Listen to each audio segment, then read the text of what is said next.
네, 오늘도 주님의 평화와 주님의 은혜가 여러분의 삶에 가득하시길 간절히 기도합니다. 네, 먼저 광고를 하나 하겠습니다. 이번 주일은 이제 추수감사절로 드립니다.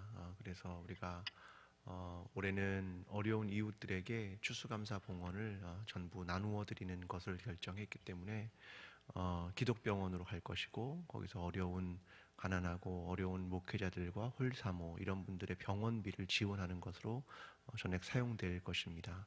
여러분 기억해 주시고, 또 하나는 이제 헌물을 모읍니다. 그래서 옷가지나 뭐 생필품 이런 걸 모으는데요.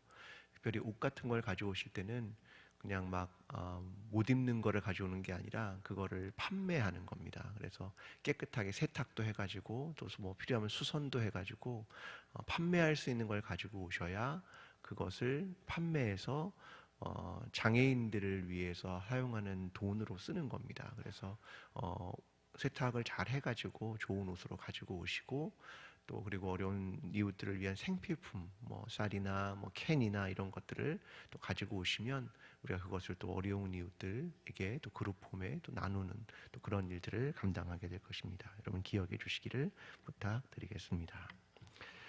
자, 이제 오늘은 다섯째 달입니다. 빌라델비아 교회에 보내는 편지라는 제목으로 하나님 말씀을 나누겠습니다.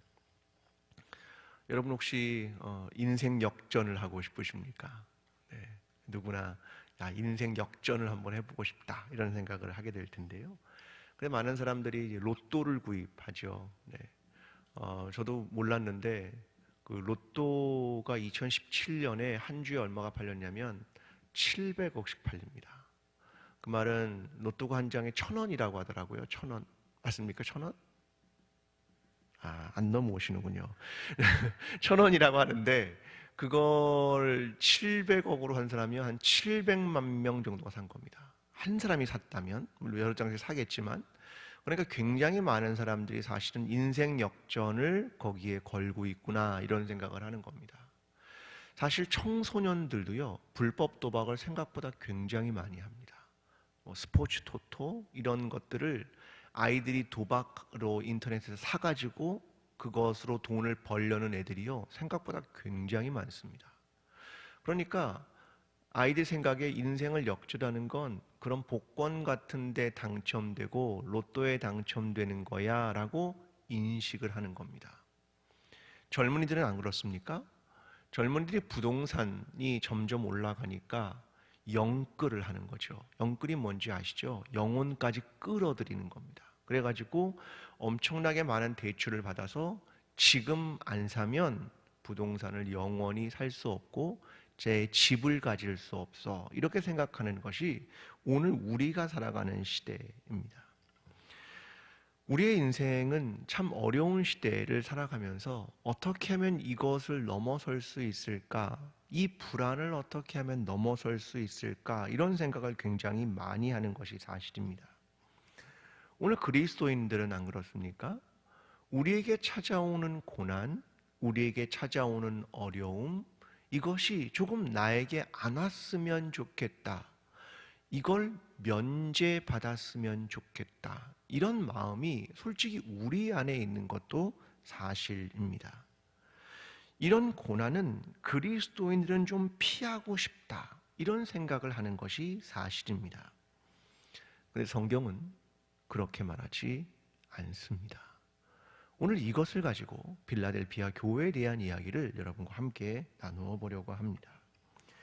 자, 빌라델비아는 사대로부터 동남쪽에 위치한 도시고요, 굉장히 비옥한 평야에서 포도 농사를 굉장히 많이 지었던 곳이라고 합니다.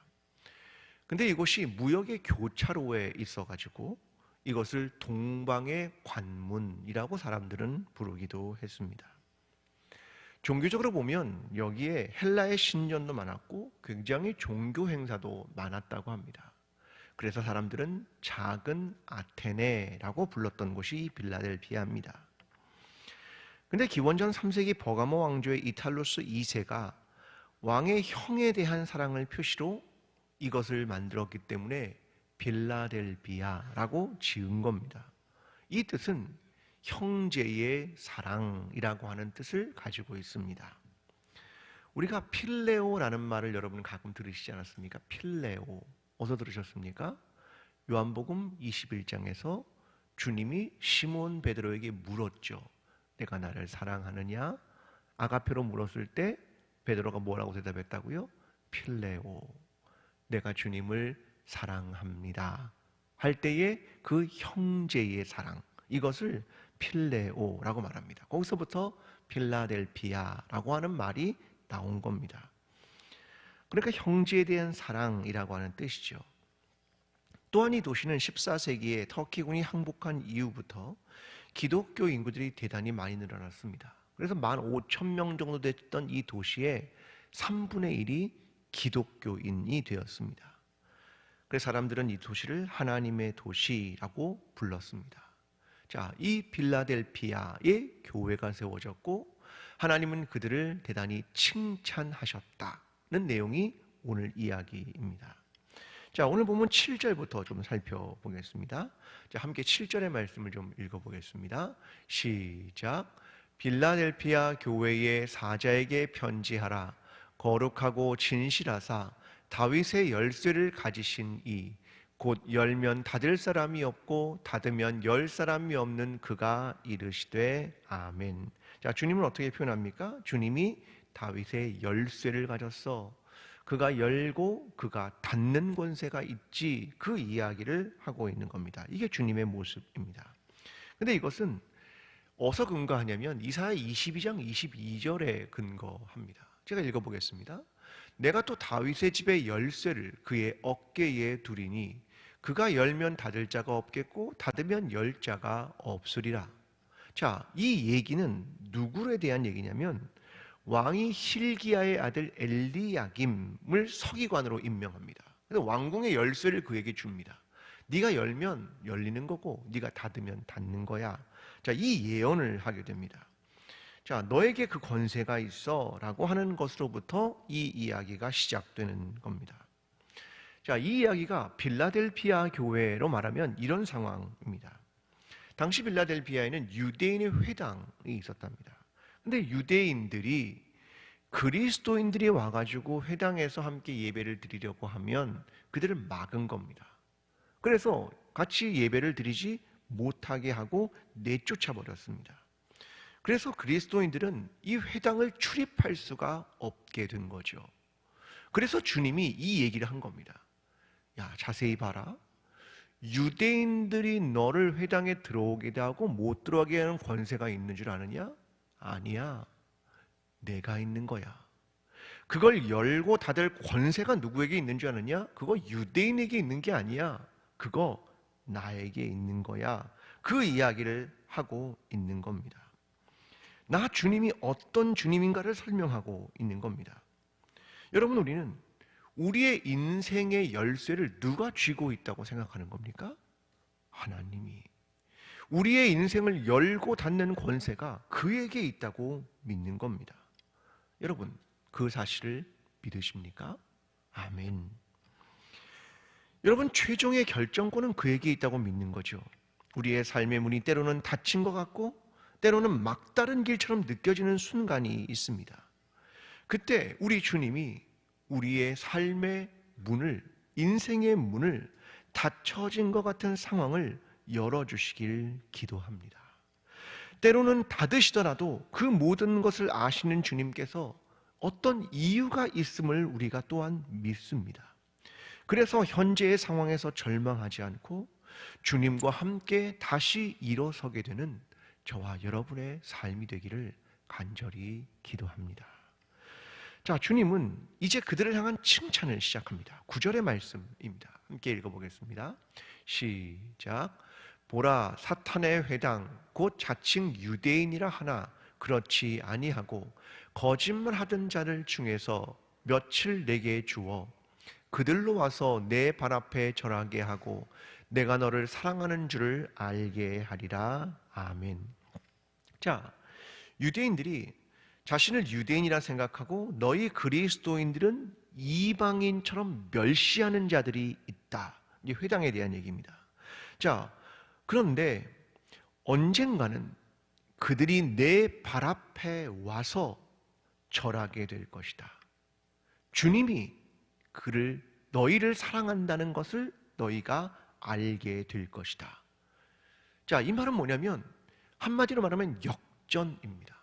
역전이 이루어질 거야. 그 이야기를 하고 있는 겁니다. 자, 이사야 60장 14절은 이렇게 말합니다. 너를 괴롭히는 자의 자손이 몸을 굽혀 내게 나오며 너를 멸시하던 모든 자가 내 발 앞에 엎드려 너를 일으켜 여호와의 성읍이라 이스라엘의 거룩한 이의 시온이라 하리라. 자, 너를 괴롭히던 자가 내 발 앞에 올 거야. 하나님이 역전시킬 거야. 그 이야기를 이사야 60장이 들려주고 있습니다. 자, 우리는 역전하면 떠오르는 하나의 인물이 있죠. 누굽니까? 룻입니다. 역전의 인물입니다. 이방 여인이었던 그가 시모인 나오미와 함께 모압 땅에 갔다가 다시 돌아오게 됩니다. 이미 땅도 남편도 두 아들도 다 잃었죠. 하나님은 근데 이 룻의 가정에 역전을 시작합니다. 다시 땅을 찾게 되고 다시 나오미에게 자녀를 안쳐줍니다. 그러니까 이런 역전이 이루어집니다. 그런데 중요한 사실이 있습니다. 룻의 핵심은 단순히 역전이 이루어진다는 게 아닙니다. 누구로부터 역전이 이루어지느냐, 이게 되게 중요합니다. 그 출발점이 누굽니까? 고엘입니다. 룻의 핵심은 뭐냐면 고엘에 대한 얘기입니다. 고엘이 뭡니까? 구원자, 보아스에 대한 얘기입니다. 그러니까 그 역전은 누구로부터 오느냐? 고엘이야. 구원자지. 그는 보아스야. 그 이야기를 끌고 가는 겁니다. 여러분, 우리의 삶의 역전의 근거가 뭘까라는 거죠. 돈을 많이 벌면 역전될 것인가? 그거 아니라는 겁니다. 높은 지위에 오르면 역전될 것인가? 그거 아니라는 겁니다. 출발점은 누구에게 있느냐? 그리스도에게 있습니다. 그 이야기를 하고 있는 겁니다. 여러분, 예수 그리스도가 우리의 삶을 역전시킨다라고 하는 겁니다. 오늘 저와 여러분의 삶이 믿고 있는 것은 우리의 삶을 새롭게 변화시키고 이끄시는 근거가 우리의 구원자이신 예수 그리스도에게 있음을 믿으며 그 주님을 끝까지 붙들게 되는 저와 여러분의 삶이 되기를 간절히 기도합니다. 여러분, 한국교회를 만약 하나님이 칭찬한다면 어떤 걸 칭찬하실 것 같습니까? 빌라델비아 교회는 막 굉장히 다 칭찬만 받은 교회인데요. 어떤 부분을 하나님이 칭찬하실 것 같습니까? 저는 어릴 때부터 한국교회에서 자란 사람이고 여러분도 역시 마찬가지입니다. 그런데 미국에 유학을 가서 한국교회의 강점에 대해서 미국 사람들이 보는 관점을 알게 됐습니다. 한국교회에 대해 떠오르는 두 가지, 대단히 중요하게 보고 한국교회만이 가진 대단한 신앙적 전통이라고 믿고 있는 두 가지가 있었습니다. 첫 번째 뭐냐면 영어로 말하면 이겁니다. Early morning prayer. 한국말로 말하면 뭡니까? 새벽 기도. 이건요, 서양 사람들이 엄두를 못 내는 겁니다. 자, 새벽 5시 반에 모여서 이렇게 많은 사람이 모여서 함께 예배를 드린다? 그 사람들이 이해를 못 합니다. 아니, 그 시간에 일어날 수 있어? 이렇게 이해하고 있는 겁니다. 그 정도는 수도원이나 가야 되는 거야, 수도원. 그 사람들이나 할 수 있는 거지 우리는 못해 라고 생각합니다. 그래서 유학생 때도요, 고난주간이 되면 유학생들끼리 새벽 기도회를 합니다. 네. 여러분, 유학생들은요 밤을 지새는 일이 숱합니다. 뭐 잠 못 자고 공부해야 되는 일이 너무 많으니까. 근데 고난주간에는 새벽 기도를 모이고요, 가끔 호기심을 갖는 미국 학생들이 그 예배에 옵니다. 그래서 함께 새벽 예배를 드리게 되죠. 이게 한국 교회가 가진 굉장한 장점 중에 하나입니다. 또 하나가 있습니다. 두 번째 한국 교회의 대단히 중요한 거, 제가 영어로 설명하면 이겁니다. 통성기도. 이게요, 한국 교회가 가는 굉장한 특징입니다. 미국 사람들은 이해를 못합니다. 왜냐하면 기도라고 하는 걸 되게 어려워합니다. 그들은 공예배 때 나와서 기도하는 것, 그게 사실은 되게 큰 일입니다. 정말로 큰 일입니다. 그들은 기도를 하라고 하면 그게 어디로 흡수됐냐면 사회봉사라는 쪽으로 흡수가 돼버렸습니다. 기도하는 건 되게 어려운 일, 이렇게 인식을 합니다. 한국 사람들이 모여서 만약 막 부르짖는다고 한다면, 통성기도를 한다고 한다면 정말 그것은 그들의 문화에서, 기독교의 신앙에서 잘 이해가 안 되는 겁니다. 근데 오늘은 우리가 그 두 가지를 새벽마다 하고 있습니다. 새벽마다 모이고 새벽마다 통성기도하고 이 일을 하고 있단 말입니다. 여러분, 이건요, 한국 교회가 가지고 있는 대단히 중요한 신앙의 전통입니다. 하나님이 이 일을 칭찬하실 것입니다. 우리가 새벽부터 나와서 하루의 첫 시간을 하나님께 드리는 일, 우리의 마음을 다해 하나님께 기도하고 뜨거움과 간절함으로 기도하는 일, 이게 한국 교회가 가지고 있는 자부심입니다. 여러분, 우리는 우리 안에 있으니까 이게 얼마나 소중한지 모르지만 밖에서 볼 때 너무나 소중한 일이라는 걸 알아야 합니다. 오늘 우리 모두가 이 신앙의 전통들을 함께 지켜나가는, 그리고 뜨겁게 기도하는 그리스도인과 한국 교회가 되기를 간절히 기도합니다. 자, 주님은 이 빌라델비아 교회에게 하나의 칭찬을 하시면서 도와주실 것에 대한 이야기를 합니다. 10절의 말씀입니다. 함께 읽습니다. 시작. 내가 나의 인내의 말씀을 지켰은즉 내가 또한 너를 지켜 시험의 때를 면하게 하리니 이는 장차 온 세상에 임하여 땅에 거하는 자들을 시험할 때라. 아멘. 자, 하나님은 도와줄 것이다, 이렇게 이야기를 합니다. 자, 인내의 말씀을 내가 지켰으니 내가 시험의 때를 면하게 해줄 것이다, 그런 말입니다. 이걸 면하게 해준다. 자, 이 말을 잘 알아야 됩니다. 여러분, 예수 그리스도를 믿으시니까 시험이 안 오죠? 예수 그리스도를 믿으니까 고통이 안 오죠? 그러시던가요? 오던데요. 아니, 똑같이 오던데요. 그러면 이 말은 무엇일까라는 거죠. 시험의 때를 면하게 해준다. 우리에게 안 올 거다? 환상입니다.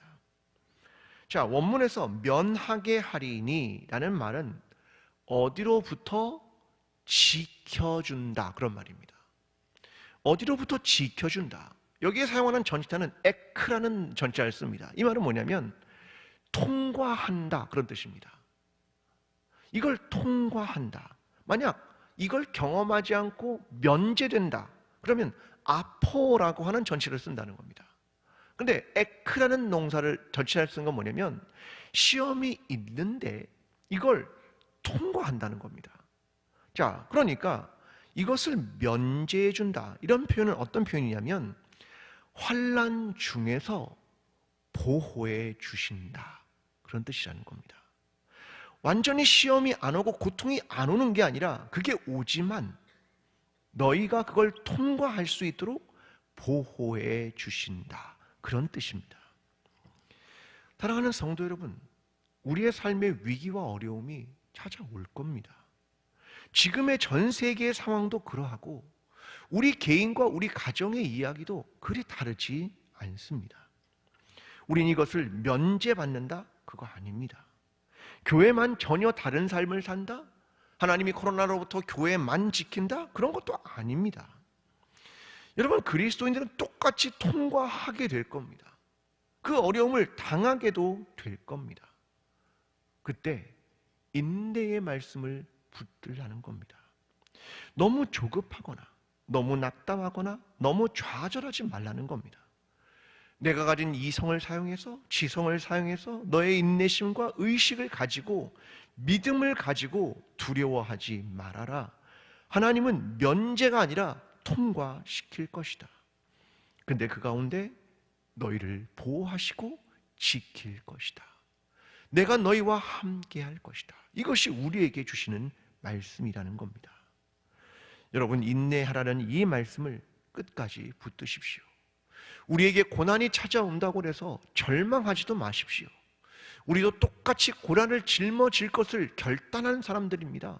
그게 우리가 신앙을 가지고 어차피 십자가를 지겠다고 결정한 건 아니겠습니까? 그때 하나님의 보호하심과 주의 인도하심과 주의 동행하심이 우리와 함께 하실 것이라는 약속의 말씀입니다. 주님께서 우리를 지키시고 우리를 인내하게 하시고 끝까지 붙들게 하시고 이겨내게 하실 것입니다. 오늘 주의 말씀을 끝까지 붙들게 되는 저와 여러분의 삶이 되기를 간절히 기도합니다.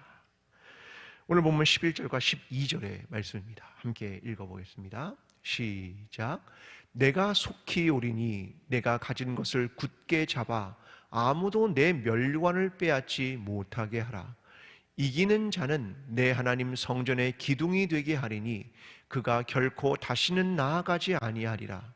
내가 하나님의 이름과 하나님의 성 곧 하늘에서 내 하나님께로부터 내려오는 새 예루살렘의 이름과 나의 새 이름을 그 위에 기록하리라.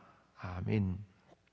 자, 이기는 그에게는 면류관, 그 특권을 지키겠다, 그걸 얘기하는 겁니다.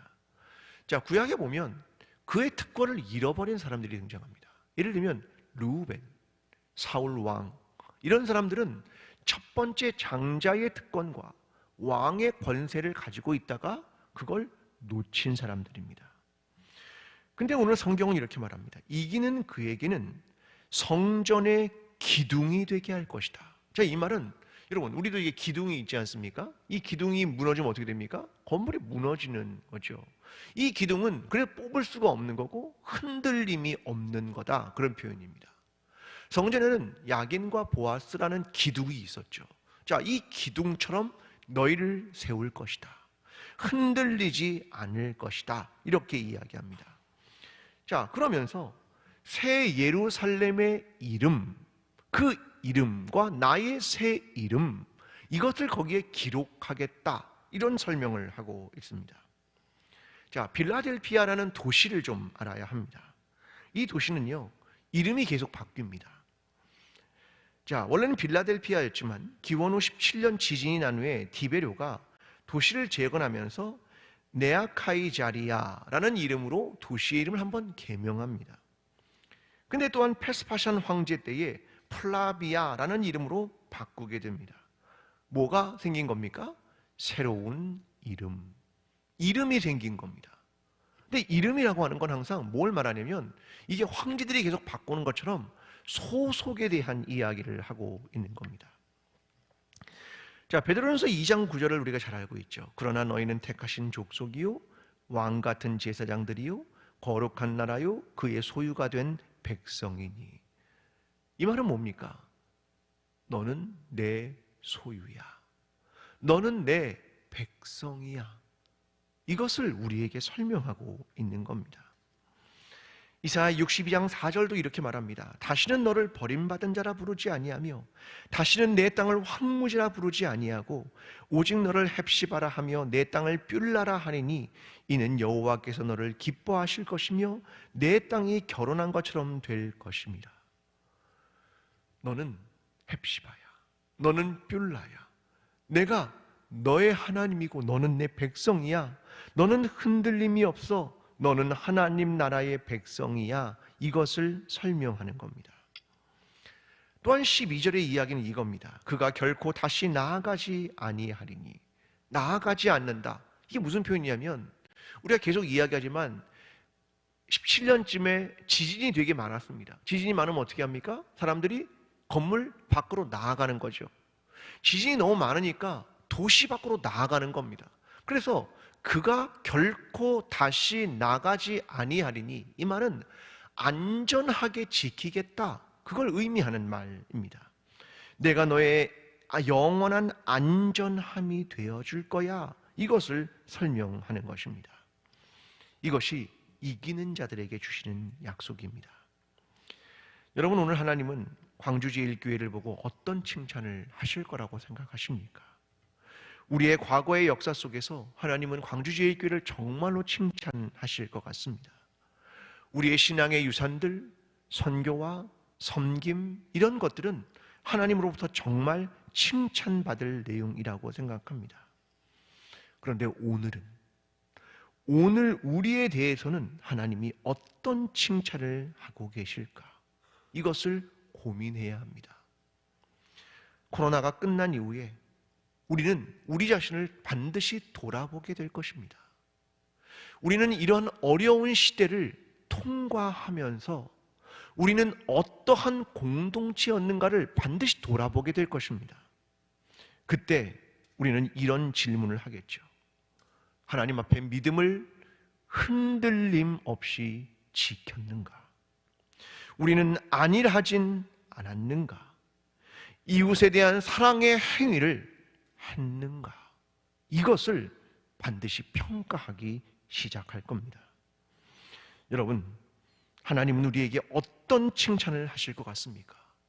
어려운 시대를 통과하면서 너는 너의 믿음을 지켰느냐? 너는 사랑의 행위를 했느냐?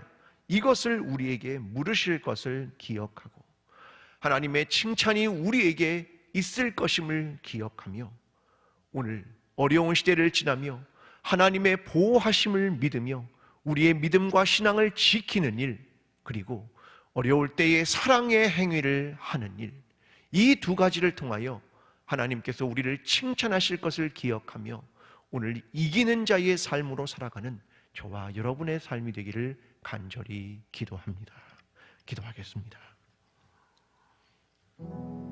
어려운 시기를 통과하며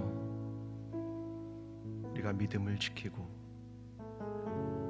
사랑의 행위를 이어나갈 수 있도록 주님 도와주시고 우리를 주님께서 보호해 주시기를 기도하오니 주님 우리와 함께하여 주시옵소서. 이제는 우리를 위하여 십자가를 지시고 부활하신 예수 그리스도의 은혜와 하나님 아버지의 끝없는 사랑과 성령님의 교통하심이 오늘 주의 말씀을 듣고 주님과 함께 어려운 시절을 함께 통과해 나아가기를 소원하는 여기에 모인 모든 주의 백성들 머리 위에, 광주제일교회 위에, 나라와 온 민족 위에 지금부터 영원까지 함께 하시기를 간절히 축원하옵나이다. 아멘.